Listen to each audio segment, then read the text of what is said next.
अस्सलाम वालेकुम वरहमतुल्लाहि वबरकातुहू। क्लास 9 फेडरल बोर्ड इस्लामियात नया सिलेबस यकसा कौमी निसाब, उसके तहत जो आपका चैप्टर 4 है उसके नोट्स आपके जो उसका सेकंड लास्ट दो टॉपिक है तकब्बुर और हसद, उसके नोट्स मैं आपके साथ शेयर कर रही हूँ। इनको अच्छी तरह गौर से देखिए। ये शॉर्ट क्वेश्चन आंसर हैं और उसके बाद ये लॉन्ग क्वेश्चन आंसर उसका शुरू हो जाता है। इसको आप पॉइंट्स के साथ दिया गया है और इसको जो है ना आप तर्जुमे भी साथ लिख लीजिए।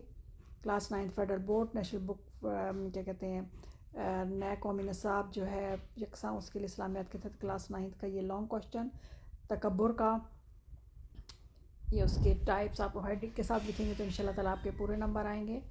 उसके बाद ये छोटा सा उसका सेकंड लॉन्ग कि तो उसके बाद ये डिफरेंट तरीके से एक और तरीके से दिया गया सवाल है। मुख्तलिफ चीज़ें वही हैं लेकिन ज़रा मुख्तलिफ अंदाज से बयान की गई हैं।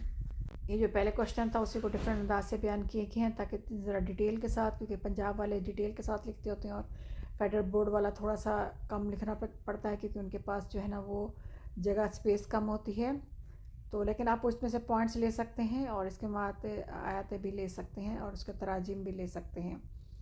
उसके साथ वो मज़ीद मुख्तलिफ सवालात लातादाद में यहाँ पे दिए गए हैं ताकि इनको एक दफ़ा बस पढ़ लीजिए ताकि अगर कोई भी सवाल आपका शॉर्ट में आ जाए, क्योंकि अब आपको पता है आपके शॉर्ट में एक सवाल में भी दो दो तीन तीन चीज़ें पूछी जाती हैं। अगर आपके पास पूरी मालूमात होंगी तो आप उसके बारे में आराम से लिखने के काबिल हो सकेंगे।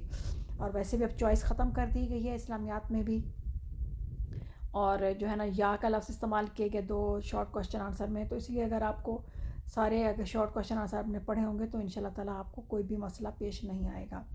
ये छोटे छोटे इनको एक दफ़ा पढ़ लें ताकि आपके लिए आसानी हो जाए किसी भी किस्म का सवाल आ जाए। उसके बाद हसद,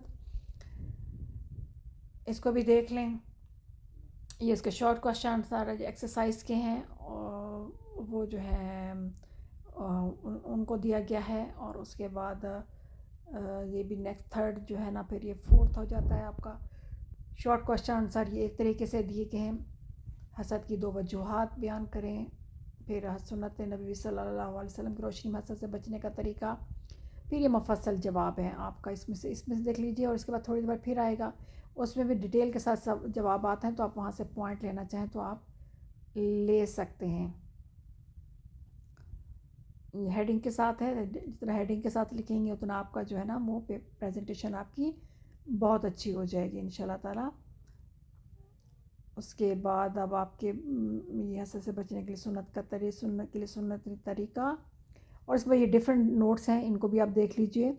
चीज़ें वही हैं, ज़रा डिटेल के साथ हैं इसमें। इनमें भी लॉन्ग क्वेश्चन पहले दिया गया और उसके बाद फिर शॉर्ट क्वेश्चन दिए गए हैं। अगर आप इनमें से कोई पॉइंट्स लेना चाहें तो आप लेकर अपने बेहतरीन नोट्स आप बना सकते हैं। उम्मीद है अब ये वीडियो आपको अच्छी लगी होगी। पूरी वीडियो गौर से देखिए और अपने लिए जो है ना इस्लामियात में पूरे नंबर लाने की कोशिश कीजिए।